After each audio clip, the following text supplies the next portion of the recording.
غزالی رحمہ اللہ یوں فرماتے ہیں کہ یہ غل ایسی چیز ہے کہ انسان کا دل دوسرے سے بدل جاتا ہے، اب اس کے لیے وہ برائیاں سوچنے لگتا ہے، اب وہ اس کے لیے اللہ معاف فرمائے ہر قسم کی بدخواہی چاہتا ہے، اور وَيَتَرَبَّصُ بِهِ الدَّوَائِرُ اس کے نقصان کا منتظر رہتا ہے، یا یوں کہہ لیجئے موقع کی تلاش میں رہتا ہے کہ کب مجھے موقع ملے اور میں اسے نقصان پہنچاؤں، اور اس کے نقصان کو چاہنے لگتا ہے، اور اگر اس انسان کو کوئی نقصان پہنچے تو اس سے خوشی ہوتی ہے، اور اگر اس انسان کو کوئی خیر اور بھلائی ملتی ہے تو اس سے ناراضگی ہوتی ہے کہ بھئی یہ کیا ہو گیا۔ تو یہ جو کیفیت ہے جس میں چار چیزیں ہیں، پہلی چیز کسی انسان سے رنجش پیدا ہو جائے، اور پھر وہ رنجش اتنی بڑھ جائے کہ وہ اس کا برا سوچنے لگے کہ مجھے کب موقع ملے اور کب میں اس کو نقصان پہنچاؤں، اور اگر خود نقصان نہیں پہنچا سکتا کسی اور طرف سے اس کا نقصان ہوتا ہے تو بجائے اس کے کہ اسے افسوس ہو، اسے خوشی ہوتی ہے کہ اچھا ہوا کہ اس کا نقصان ہو گیا۔ اور چوتھی چیز یہ ہے کہ اگر اس کو خیر اور بھلائی ملتی ہے تو اس کا دل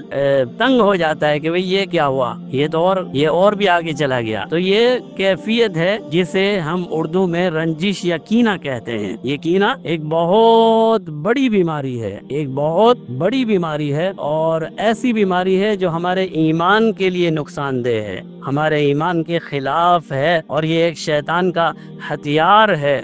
انسان کو اللہ نے دل اس لیے نہیں عطا کیا کہ وہ دوسروں کے کینہ اور بغض کرتا رہے۔ آج افسوس کی بات یہ ہے کہ ہم جتنے بھی یہاں بیٹھے مجھ سمیت بہت ہی کم ہوں گے وہ لوگ جو یہ اپنے دل کو دیکھ کر کہہ سکیں کہ اس کو کسی سے کینہ اور بغض نہیں ہے، کسی کی عداوت اس کے دل میں نہیں ہے۔ ہم میں سے ہر شخص نماز پڑھنے آئے ہوئے ہیں، جمعہ پڑھنے آئے ہوئے ہیں، لیکن ہم میں سے کوئی شخص ایسا نہیں ہے جو یہ کہہ سکتا ہو کہ اس کا دل بالکل صاف اور پاک ہے اور اس کے دل میں کسی کا بغض اور کسی کا کینہ نہیں ہے۔ افسوس تو یہ ہے کہ دوسروں کے ساتھ تو کینے کم ہیں، ان رشتہ داروں کے ساتھ جن کے ساتھ ہم نے صلہ رحمی کرنی ہے ان کے ساتھ ہمارے بغض اور عداوتیں بہت زیادہ ہیں۔ اپنے بھائی کے ساتھ، اپنے چچا کے ساتھ، چچا زاد بھائیوں کے ساتھ، اپنی بہنوں کے ساتھ، اپنے رشتہ داروں کے ساتھ ایسے بغض اور کینے کی زندگی ہم گزار رہے ہیں کہ ایک لمحہ بھی ایسا نہیں گزرتا کہ ہمارا دل کسی سے پاک اور صاف ہو جائے، ہم بغض اور عداوت کی زندگی گزار رہے ہیں۔